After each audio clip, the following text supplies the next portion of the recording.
em algumas coisas, né, que seria a solidariedade, a igualdade, o respeito, né? E eu acho que isso que está faltando um pouco nos dias de hoje, que isso aí acaba, inclusive, influenciando na formação dos indivíduos, né? De como ele se relaciona com os demais indivíduos da sociedade. Quando você destaca valores como a solidariedade, a amizade, a cooperação, a honestidade, isso daí transcende a questão da fé no ser superior, mas isso aí acaba influenciando nos seus atos do dia a dia e consequentemente, acaba melhorando o dia a dia da sociedade. Diga, pastor. Eu acho que a igreja sofreu uma influência muito grande, como você lembrou bem, Santana. Ela, em vez de catequizar, foi catequizada, não na sua totalidade, mas na sua representação. Ela sempre esteve muito próxima do poder, seja na Idade Medieval ou depois na Idade Moderna.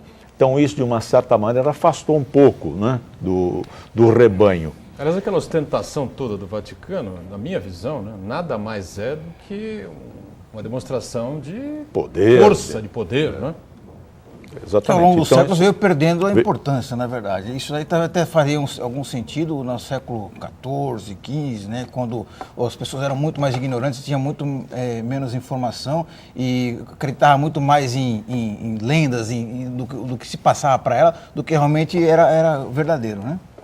Eu acho que hoje a igreja tem que repensar, inclusive, na forma de se comunicar. Eu lembro que, quando fui à igreja, há muito tempo atrás, etc., o padre ficava de costas para os fiéis. Hoje é o contrário, hoje há cantorias, hoje há um diálogo, hoje há uma direta e objetiva.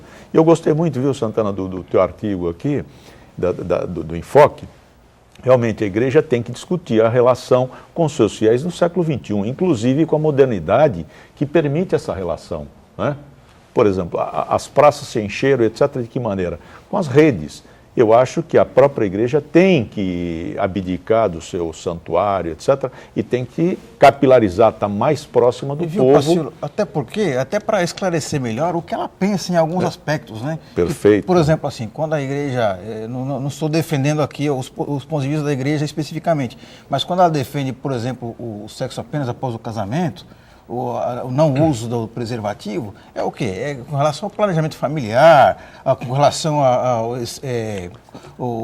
fortalecimento dos vínculos familiares, né? Essa permissividade, porque hoje nós vemos muito comum em áreas mais carentes, crianças com 15, 16 anos já têm 3 filhos, moças de 36 anos que já são avós. Isso aqui é falta de informação, não é nem questão de religiosidade, mas falta de informação. Então a igreja, quando defende alguns pontos de vista, eu acho que ela busca justamente a defesa dessas questões. Eu acho que hoje a questão do preservativo é até a questão de saúde, e saúde pública. Saúde pública, que o próprio Estado, como saúde pública, claro. O próprio Estado fornece é uma coisa completamente... Eu acho que é uma forma um pouco arcaica, né? Sendo delicada, um pouco arcaica de interpretação da igreja. Ela tem que rever essa posição. O país mais católico do mundo, né? O Ministério da Saúde fornece o preservativo, né? E vai totalmente em desacordo com aquilo que prega a Igreja Católica. É algo absolutamente conflitante, né?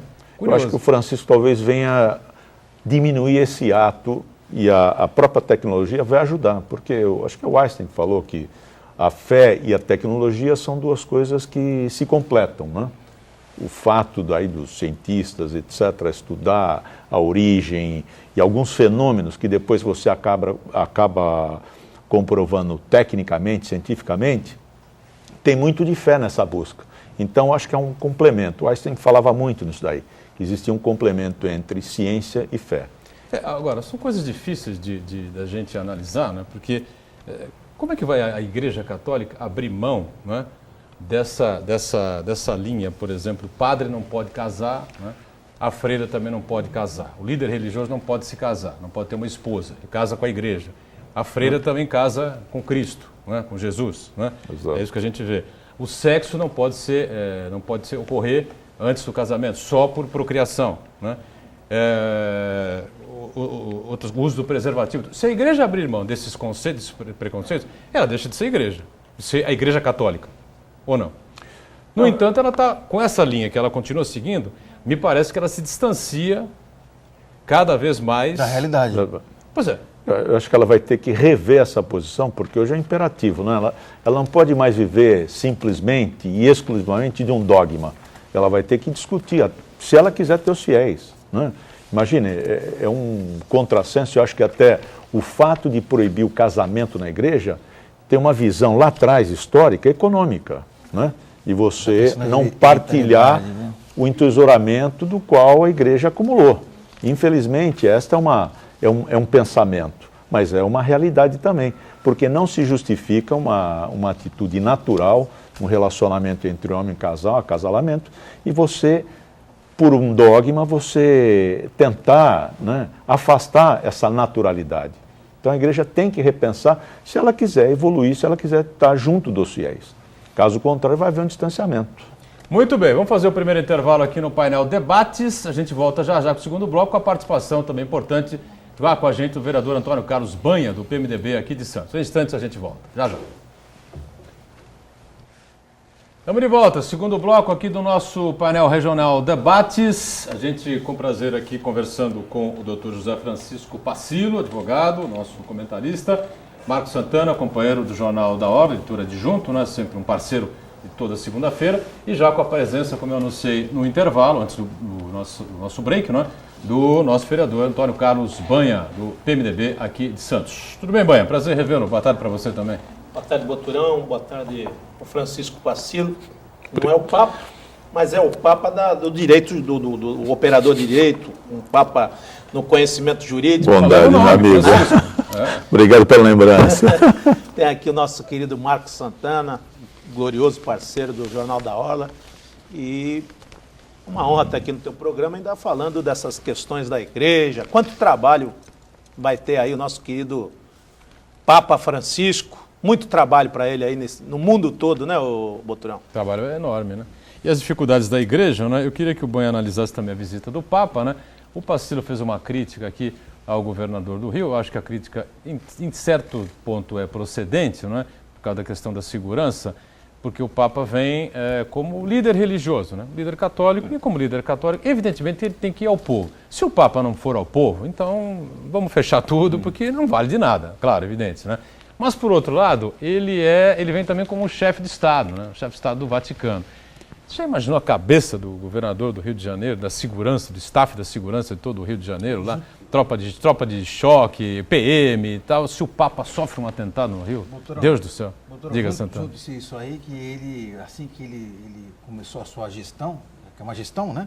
Ele começou a contrariar interesses, né? Inclusive com relação ao Banco do Vaticano, mandando apurar denúncias de falcatrua. Então, quer dizer... Pedofilia. Tudo. Pedofilia. Então, ele está contrariando interesses. Então, não que o atentado venha de algum brasileiro, de algum favelado do Rio de Janeiro, mas um assassino profissional, amando da máfia ligada ao Vaticano, é de se pensar, né? Diga, Banha. Aí a visita do Papa chega daqui a pouco. Queria ouvir também a sua visão. Você que é muito ligado aí às questões religiosas, a questão de segurança pública, tudo isso, enfim, que envolve a presença do Papa Francisco aqui no país. Eu acho que justamente mais um farol aí da esperança do povo brasileiro em ter o Sumo Pontífice aqui na nossa terra brasileira, no Rio de Janeiro, em todo o Brasil, movimentando. Ele veio no lugar certo, na hora certa, atendeu os anseios, principalmente da nossa juventude. Hoje, nós tanto propagamos aí a questão do imediatismo da nossa juventude, que infelizmente esbarra no esgarçamento do tecido social. As famílias, elas estão se despedaçando, essa que é a realidade.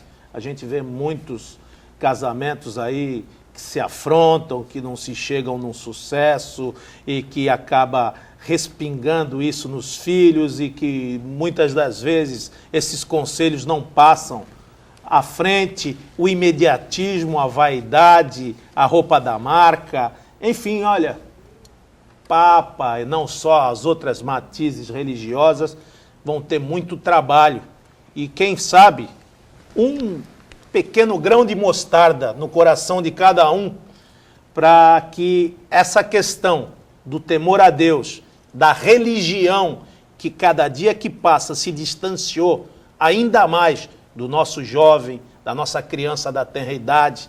Hoje se fala da comunicação numa velocidade extraordinária. se fala da internet, se fala das redes sociais, mas a gente vê que esse robô humano em que nós nos transformamos, a sociedade se transforma, o amor no coração de cada um, a aceitação, a questão da compaixão, da caridade, da misericórdia, impregnar em cada coraçãozinho desse, o Papa está fazendo um serviço de suma importância na terra brasileira e que se espalhe para o mundo todo, reveja os seus dogmas, os seus conceitos, que caminhe com o atual compasso, que é muito difícil, daquele compasso que a igreja vinha batendo a tecla com relação à fidelidade, com relação à questão o uso dos preservativos, como se falou aqui o Pacilo, como se fala aqui desse flagelo que assola o mundo, que são as drogas. E olha, depois daquela matéria do Fantástico ontem à noite, a vinda do Papa para o Brasil, no país onde que se fala, alguns presidentes aqui se falam da marcha da maconha, da liberação da maconha, a maconha se instalando no mundo agora como negócio. Olha, vai ter muito trabalho a religião, vai ter muito trabalho as famílias, porque além de um negócio, de um sustentáculo e de uma... hoje está se dando uma brecha dizendo que é para uso medicamentoso e agora se virou um comércio e a propagação dessa droga no mundo todo. É temerário, os tempos modernos estão chegando aí, a questão da moralidade, a questão da saúde, a questão dos ensinamentos básicos de família, logicamente que nós temos que olhar para esse homem santo, que pôs a mão em vespeiro, onde 9 meses não tinha uma autoridade dentro do Banco do Vaticano, onde se dava aí um déficit dentro do Banco do Vaticano, a gente sabe que ali é um Estado, como disse o Pacilo, a preocupação dessa autoridade mundial está frequentando o nosso país, que é ônus e bônus do governador ter uma equipe preparada. Se o grande sacerdote do povo não pode ir de encontro ao povo, alguma coisa está errada. Então ele não veio fazer nada aqui. É claro. Ele tem que estar sentindo o calor dessa comunidade que está esperando há muito tempo para tirar essas angústias, esses dissabores, na fé e principalmente na caridade desse homem humilde, e até o seu nome foi muito bem escolhido, Francisco, um homem que era despojado, um homem que era querido, que fez votos, sim, de pobreza, era o advogado também das causas impossíveis e dos desesperados, que atendia todos os pobres. É disso que a gente espera, uma igreja misericordiosa, uma igreja que abrace o seu membro quando está lá com problema, os seus cidadãos quando vão. O primeiro psicólogo de qualquer homem ou mulher é o padre, é a igreja, é o pastor da evangélico. Enfim, ele vai soltar todas as suas agruras, os seus medos, os seus aios, dentro do seu líder religioso. Agora, se a igreja não faz isso e fecha as portas, ou vira as costas para esse cidadão, a quem ele vai se socorrer? Então, eu acho que é o momento certo que o nosso Papa chega no Brasil, um momento para orientar essa juventude que está totalmente desviada, quer solução imediata, quer ambição, quer vaidade, quer poder, mas tem que estar com Deus no coração.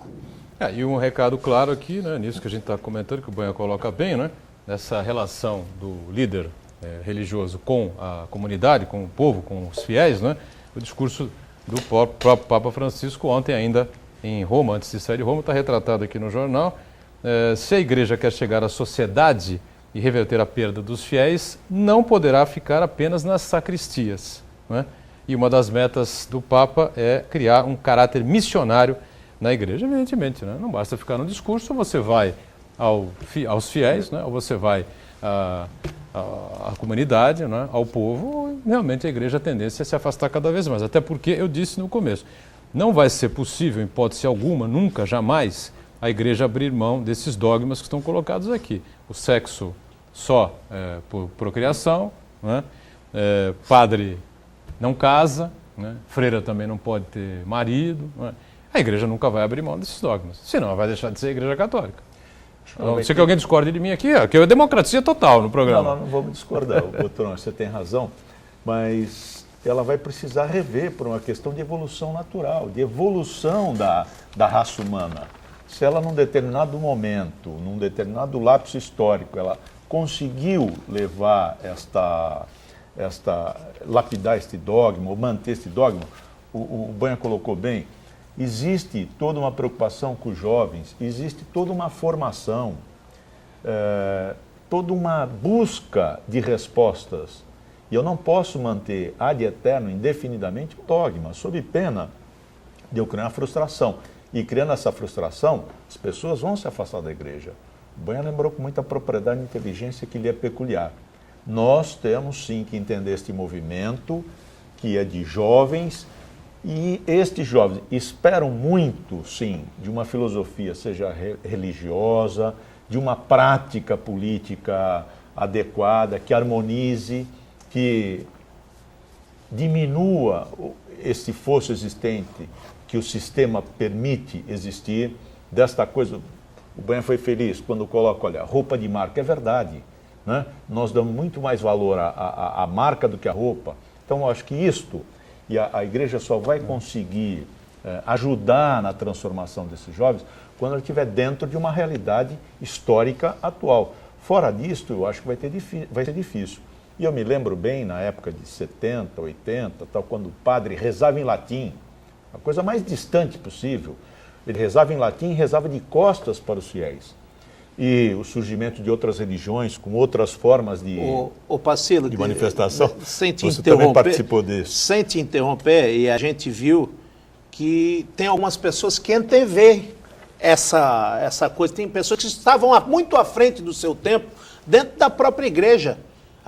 Nós tivemos aqui um padre maravilhoso, meu amigo, que eu sei que está do lado esquerdo de Deus Pai Todo-Poderoso, nosso amigo Padre Paulo Ornô de Moura, foi perseguido pela Cúria, foi um homem que não podia caminhar, porque é o padre da escola de samba, porque era o padre que construiu uma igreja, porque era o padre que se chegava num momento difícil da comunidade do Macuco, uma comunidade naquela época muito violenta, muitas pessoas desgarradas da família, onde ele trouxe a comunidade para a construção da igreja, trouxe a comunidade com aquele carinho que ele é peculiar, de acomodar famílias, de realizar casamentos, de encaminhar. Hoje jovens e senhores e senhoras já são até avós, conseguiram, eu falei, eu devo à minha família, eu devo a tudo que eu constituí aqui na Praça Rubens Ferreira Martins,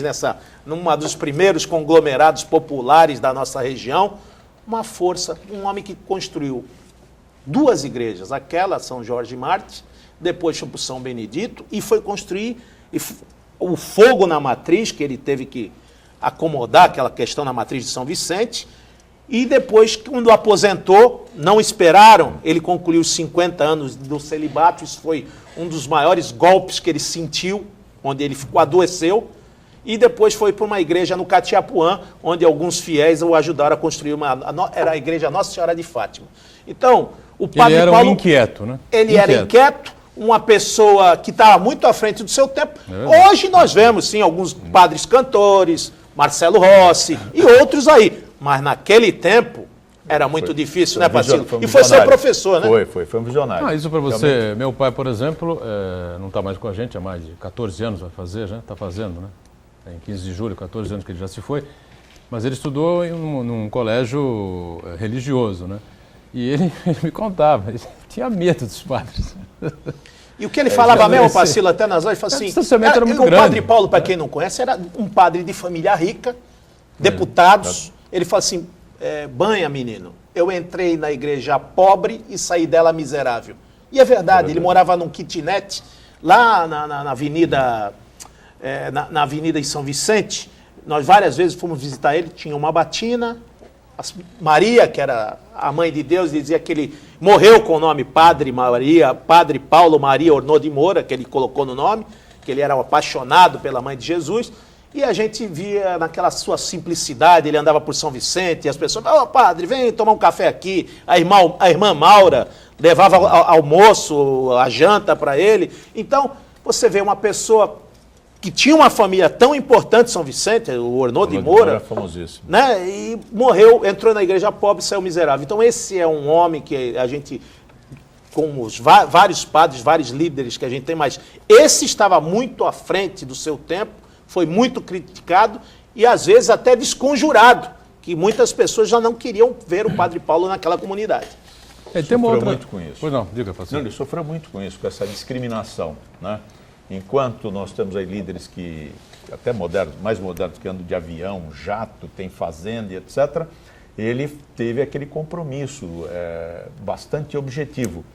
E foi um visionário. Eu acho que eu poderia até dizer que ele inspiraria, né? Não, porque eu acho que eles não tiveram contato. Não, inspiraria o próprio Francisco. Também. Que vem para exemplificar. Eu espero que frutifique os exemplos que ele tem. Principalmente, o Banha, como você colocou, com a sua peculiaridade de observação. Nós precisamos de dar condições futuras para os nossos jovens, porque o país depende dos jovens, não depende mais da gente. Nós já cumprimos a nossa missão, nós temos que apoiar os jovens para que eles descubram os caminhos. É ousadia nossa querer mostrar que nós temos a solução. Eu acho que a solução é um conjunto prático de participações para harmonizar os interesses da sociedade. E é por aí. Qual é o caminho certo? Eu não sei, eu acho que dificilmente e nenhum cientista sabe ainda. Mas nós temos que ter, pelo menos, esta orientação, como o Banha bem falou. Temos que ter um farol para que ele ilumine o caminho, não o caminho, não que ele dê o caminho, que ilumine o nosso caminho. Muito bem, mas eu acho que a Igreja Católica ela tem uma vantagem, não é uma vantagem, ela tem uma virtude, né? Porque ela tem lá, mesmo dentro dela, uma série de polêmicas, uma série de diferenças, uma série de situações. O Banha colocou, por exemplo, o padre foi perseguido, né? O Padre Paulo, evidentemente, outros tantos foram também, né? Mas por a questão do batismo, né? Eu tenho muita amizade com dois padres aqui na cidade, né? E um deles me fala sempre, né? Que ele já recebeu alguns telefonemas, assim, até da própria Vaticano, enfim, o que você anda fazendo aí, filho, e tal, não sei o quê. Por exemplo, se você seguir rigorosamente o que diz a Igreja Católica, um padre não pode batizar o filho que venha de uma mãe solteira, certo? Mas existe, um padre aqui em Santos, eu tenho certeza, esse eu tenho certeza absoluta, acho que talvez outros façam esse batizado, não sei. Mas eu tenho certeza absoluta, já participou com a gente até no painel regional à noite, no ano passado. Mas esse eu tenho certeza que faz, que batiza. E de cara limpa, de cara aberta.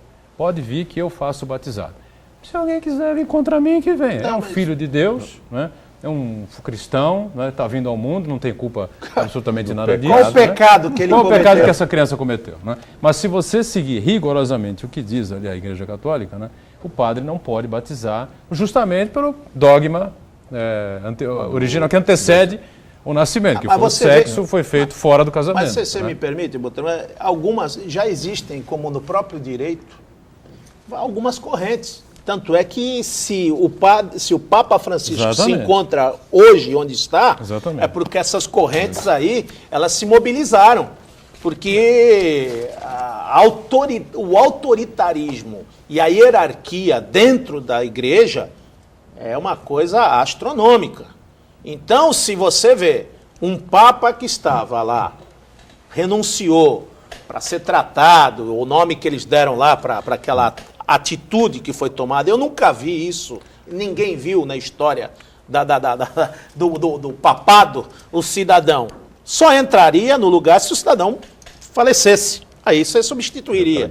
Então, a gente já vê que as coisas mudam. A gente tem a lei dos franciscanos, tem a corrente dos franciscanos, tem a corrente dos pragmáticos, tem aquela igreja que tem carismática, renovação carismática. Então, hoje a gente já vê alguns segmentos estão dentro da igreja, mas acompanham a igreja. Agora, o que me preocupa, você disse com uma propriedade ímpar, e o Marcos também disse logo no começo do programa, aonde nós vamos parar? Se tudo aqui que nós temos, com relação à nossa juventude, esse individualismo, essa questão, obsessão por se ganhar o dinheiro, por se ter e não o ser. E a gente vê essa luta selvagem do capitalismo e o jovem está inserido nesse mercado. Assim, não. Pô, eu quero entrar lá, eu quero ser diretor da empresa, eu quero chegar por cima, eu quero ter a roupa de marca, eu quero estar dentro daquele foco de ação. Aí fala assim, e os outros valores? E a compaixão? E a educação? E a misericórdia? E a caridade? E onde que está aquele espírito de união, de harmonia, de respeito, de humildade, que fortalece o quê? O progresso mútuo. Aonde que está isso? E quem tem que ser isso fora a família? Temor a Deus, a religião. Para quê? Para que ele seja um ótimo profissional na sua área, mas ao mesmo tempo não lhe fuja jamais estes valores. Mas esses valores eles estão ficando cada vez mais distantes, porque o jovem ele está cada vez mais distante das igrejas, da religiosidade como um todo. A gente está falando aqui da igreja católica, mas tem a evangélica, tem outras matizes. Claro. Estamos falando aqui com relação ao Papa. Dá para mudar? Tem que mudar? Tem que avançar? Tem que avançar. E eu acho que a igreja, a nomeação desse Papa Francisco é uma grande mudança. Um exemplo, os cardeais foram extremamente felizes. E, bem, você está com a sua observação perfeita. Nós não temos mais valores. Nós sabemos o preço de tudo, mas não sabemos o valor de nada. Nós esquecemos valores. E isso é fundamental para a nossa vida em sociedade. Nós temos que ter valores. Não adianta eu saber preço, não adianta eu saber nada. Se eu não tiver um valor de uma vida em comum, né, respeito, solidariedade, eu acho que no futuro a convergência vai ser solidariedade e meio ambiente, que são coisas que vão tratar da vida. Legal. Talvez essas filosofias religiosas, ou filosofia, toda ela, vai desembocar em algo que vai unir todos os seres humanos. E se nós quisermos viver nesse planeta aqui, tem que ser dessa forma. E olha, comentando até uma própria matéria do Marcos Santana no Jornal da Orla, onde mostra o envolvimento ainda da faixa etária do jovem, do adolescente aos 30 anos, o maior índice de homicídios dolosos, o maior índice de envolvimento no narcotráfico, o maior índice de violência. Recentemente, o próprio Jornal da Orla publicou esses levantamentos, esses dados. Isso são dados mundiais, onde mostra a Baixada com índice também elevadíssimo com relação a esses jovens adolescentes. Então, o que falta aí? Está faltando o quê? Um pouquinho mais do quê? De amor, a participação da família, o envolvimento das nossas autoridades, o envolvimento, principalmente, desses jovens com o quê? Com a religiosidade. Porque mostra claramente, o Papa veio com uma sabedoria muito grande. Onde que ele focou quando chegou no Brasil? Na juventude. Muito bem. Vamos para um rápido intervalo, mas antes, sempre uma informação importante da Prefeitura de Santos para você. Em tempo de nova gestão, a Prefeitura decidiu retomar o orçamento participativo no município. Este é um instrumento que permite aos moradores indicarem as prioridades e investimentos em seus bairros. Neste ano, a população terá a possibilidade de participar da elaboração da Lei Orçamentária Anual para 2014, em 5 audiências públicas em regiões diferentes aqui da cidade. No Brasil, o orçamento público é formado pelo PPA, Plano Plurianual, pela LDO, Lei de Diretrizes Orçamentárias, e pela LOA, a Lei Orçamentária Anual. O PPA estabelece os objetivos para os próximos 4 anos. A LDO prioriza anualmente as metas do município e a LOA prevê receitas e fixa despesas a cada ano. O sistema orçamentário é complexo e, para isso, a Prefeitura de Santos elaborou a cartilha ilustrativa Orçamento Participativo. De maneira simples e didática, a população compara o orçamento de uma família com o orçamento municipal. As reuniões vão acontecer em 5 edições, e a primeira delas é no próximo dia 25, esta semana, portanto, na Sociedade de Melhoramentos da Vila São Jorge, na Zona Noroeste de Santos, a partir das 19 horas. Um break e a gente volta já já. Tempo de volta, terceiro e último bloco do nosso painel Debates, aqui conversando com o doutor José Francisco Pacilo, com o companheiro Marco Santana, editor adjunto do Jornal da Orla, e com o nosso vereador Antônio Carlos Banha, do PMDB, aqui da cidade de Santos, né? Mudando um pouquinho de foco, falar um pouquinho sobre os assuntos quentes que estão fervilhando aqui na cidade e na região, né? E aí uma polêmica, um dilema envolvendo o terminal da Embraport e os trabalhadores portuários, especialmente o pessoal da Estiva. O Banha tem agora umas informações novas a respeito desse caso. O Embraport parece que não vai atuar esta semana, haverá uma estamos discutindo aí a questão de assembleias, enfim, entre os trabalhadores. Enfim, o que vai dar essa situação? Banha, tem alguma informação importante agora, não? A gente tem que acabar e desnudar essa conversa aí da Embraport, que trouxe nos jornais da semana dizendo que era uma empresa legalista que segue piamente, cegamente os trâmites da lei, mas não é bem assim a conversa. A empresa faz parte, sim, do porto organizado, Pacílio, porque ela não está no meio do oceano, não. Ela faz parte do organizado, passa a dragagem no local, está usando um pedaço da área continental, acabou com a biota total da Ilha Diana, onde a vida das pessoas se transformaram, são pescadores que viviam da pesca, acabou praticamente. Onde está a licença ambiental desta empresa? Onde está o passivo ambiental recuperado desde 2008? Aonde está o alvará de licença? Aonde está o ABITSE? Aonde está o AVCB? Eles não estão atracando lá, ô Boturão, porque não pode. Porque não tem condição de atracar. O terminal está em obra. Aqui, esse negócio de pagar R$800 fica fácil. O cidadão não tem o ABITSE, vou pagar R$800 de multa. Isso é um absurdo, o meu amigo Pacílio. O que a gente pode fazer? Isso não é um salão de cabeleireiro. Quer dizer que o terminal da Embraport, ele vai pagar uma tabela que a dona de casa paga, que o salão de cabeleireiro paga, uma obra de 48 metros quadrados, lá são mais de 5 mil metros, 5 mil metros quadrados de área, da noite pro dia. Quem que aprovou aquilo? Veio com carimbo do IBAMA. Hoje, que eu saiba, quem tem que fazer a fiscalização da região é a cidade de Santos. Cabe ao município de Santos fazer a fiscalização do impacto ambiental que vai criar na cidade. Isso é uma lei federal. Agora dizer que não, eu vou contratar funcionário seletista, não respeitou os estivadores, não respeitou a capatazia, fez acordo com os conferentes, consertadores, vigias, porque tem uma categoria já fragilizada, uma categoria que tem pouca gente, que vai precisar de mais gente. Agora, uma categoria de 5, 6 mil pessoas, como possui aí não só o bloco, a estiva e a capatazia, como é que faz com esse povo? Eles estão tirando o pão da boca do trabalhador, estão tirando receita da economia que gera no comércio da cidade. Agora, vem aqui bater no peito e dizer que é legalista? Se é legalista, eu vou ver se é legalista. Eu estou entrando com um processo no Ministério Público Federal e no Procurador-Geral da República para ver se eles estão cumprindo os quesitos legais com relação... Se você monta um escritório, para abrir o seu escritório, você tem que ter o alvará, o AVCB e ter a ordem, a OAB expedir a sua carteira para você funcionar como escritório. O terminal também não tem que ter isso aí, não, parceiro? Tudo isso e mais alguma coisa a mais. Só que tem um detalhe, esse legalista aí, eu acho que a gente tem que traduzir o termo, porque essa não é a realidade. E, Banha, você levantou mais uma vez a questão de uma maneira bastante objetiva. Bem, eles estão dentro do porto, até porque geograficamente este porto é uno, até eu entendo que ele tem uma função indivisível. E o porto está dividido por uma portaria de 1995, que é a portaria 94.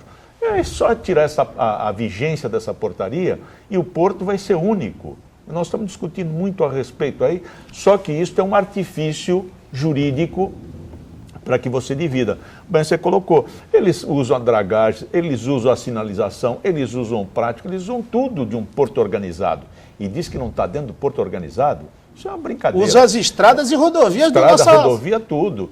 E uma concorrência Essa polêmica absurda. Também envolvia, nos anos anteriores, a COSIP, Porto da COSIP e Porto da Ultrafértil, né? Antiga COSIPA, né? Hoje os O porto não mudou. Se criaram expedientes jurídicos para que favorecesse grupos econômicos. Essa que é a realidade. Em prejuízo da classe trabalhadora. Acho que a grande preocupação também, em relação à Embraport também, outro problema que está enfrentando na BTP, Brasil Terminal Portuário, é com relação à contratação da mão de obra. Porque isso daí, a grande preocupação, acho que dos sindicatos e também das famílias, é que isso aí não vai representar um achatamento dos ganhos dos trabalhadores. Porque a partir do momento que você muda o regime de trabalho, acontece o quê? O risco de você achatar o salário dos trabalhadores. Isso é ganância, isso é ambição, é pisar na cabeça do hipossuficiente, que nessa relação o hipossuficiente é o trabalhador.